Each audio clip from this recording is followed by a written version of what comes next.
Hey guys, আসসালামু আলাইকুম, welcome back to another brand new video.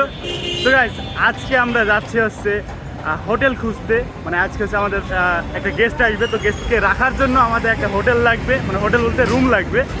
তো সে আবাসিক হোটেল থাকে না, তো সেই আবাসিক হোটেলে রুম খোঁজার জন্য আজকে আমরা যাব। তো এখন হচ্ছে আমরা আছি তালাইমারি মোড়ে আছি। অ্যান্ড হোটেল খুঁজতে এখন কোথায় যাবো? আমচত্বরে। তো রাজশাহী সিটি থেকে আমচত্বরে একটু বেশি দূরে আছে, বেশ কিছু দূরে আছে। তো ওইখানে যাওয়ার রিজন হচ্ছে ওইখানে হচ্ছে ডাক্তার দেখানো হচ্ছে, তো যার কারণে ওইখানে রুমটা লাগবে। তো লেটস গো, একটা হোটেল দেখালে আপনার ওভারঅল রাজশাহী সব কিছু বুঝে যাবে। ওকে, বেশি কথা না বাড়াই, তো চলুন ভিডিওটি শুরু করা যায়।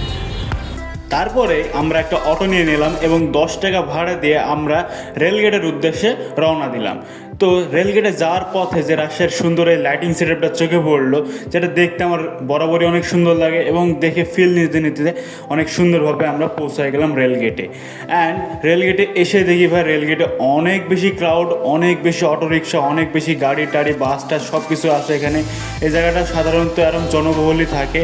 তো যাই হোক, এখন আমাদের রেলগেট থেকে আবার আরেকটা অটো নেওয়া লাগবে।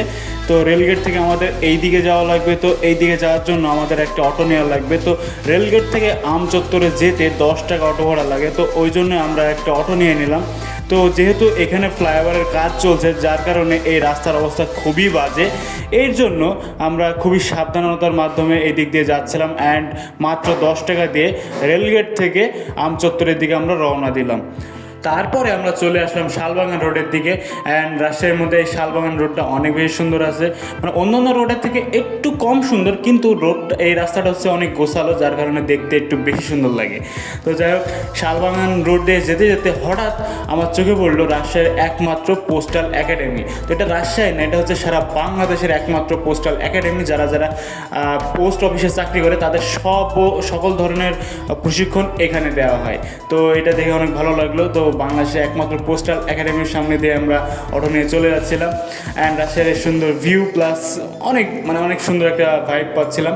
তো যাই হোক, সামনে আবার নওদাপাড়া বাজার, তো এখানে দেখতে পারছি নওদাপাড়া বাজারেও আমরা চলে আসছি। তো নওদাপাড়া বাজার পার হইতে না হইতে আমরা চলে আসলাম আমচত্বরে। তো রাজশাহীর আমচত্বরে আইসে আপনি কী করে বুঝবেন যে আপনি আমচত্বরে পৌঁছাইছেন? তো এই 3টা আম দেখলে আপনি বুঝে যাবেন যে আপনি আমচত্বরে পৌঁছে গেছেন। তখন যেহেতু আমচত্বরে চলে আসছি, এখন হচ্ছে আমাদের মেন কাজ, এখন আমাদের রুম খুঁজতে হবে। তো ওই জন্য আমরা এদিকে আশেপাশে খোঁজাখুঁজি শুরু করে দিলাম। তো এইদিকে তেমন কোনো রুম পাই নাই, কারণ রাজশাহীর যে আমচত্বর জায়গাতেই আপনার হোটেল কিংবা রেস্টুরেন্ট তেমন নাই বললেই চলে। এটা হচ্ছে মেনলি শহরের দিকে গেলে ভালো পাওয়া যায়, কিন্তু যেহেতু আমাদের দরকার এখানে ডক্টর এখানে দেখানো হবে, এই জন্য আমাদের এখানে খোঁজা। তো যাই হোক, আমরা তারপরে চলে আসলাম রাজশাহী বিআরটিএ অফিসের সামনে, যেখানে হচ্ছে রাজশাহীর সকল যানবাহনের নাম্বার প্লেট তৈরি করা হয়। তো যাই হোক, এখান থেকে আমরা একটু হাঁটতে হাঁটতে সামনে দেখি যে হোটেল স্টার ইন্টারন্যাশনাল। তো এখন আমরা ভাবতেছি যে হোটেল স্টার ইন্টারন্যাশনালে যাবো, কারণ এটা হচ্ছে রাজশাহীর মধ্যে একটা 3 স্টার হোটেল। তো ওইখানে যেতে যেতে হঠাৎ সামনে পড়লো হচ্ছে রাজশাহী মহিলা পলিটেকনিক ইনস্টিটিউট। তো যারা যারা রাজশাহী মহিলা পলিটেকনিক ইনস্টিটিউট থেকে আমার ভিডিও দেখছেন তাদেরকে একটা হাই মেরে দিলাম। তো যাই হোক, এখন রাজশাহী মহিলা পলিটেকনিক ইনস্টিটিউট থেকে পার হয়ে আমরা আবারও হাঁটা ধরলাম হোটেল স্টার ইন্টারন্যাশনালের দিকে। তো ফাইনালি আমরা চলে আসলাম হোটেল স্টার ইন্টারন্যাশনালের সামনে। অ্যান্ড এখন আমরা ভাবতেছি ভিতরে যাব, কিন্তু এটা হচ্ছে যেহেতু 3 স্টার হোটেল, ওর জন্য হচ্ছে এখানে ভাড়া বা 1 নাইট স্টে একটু বেশি লাগতে পারে।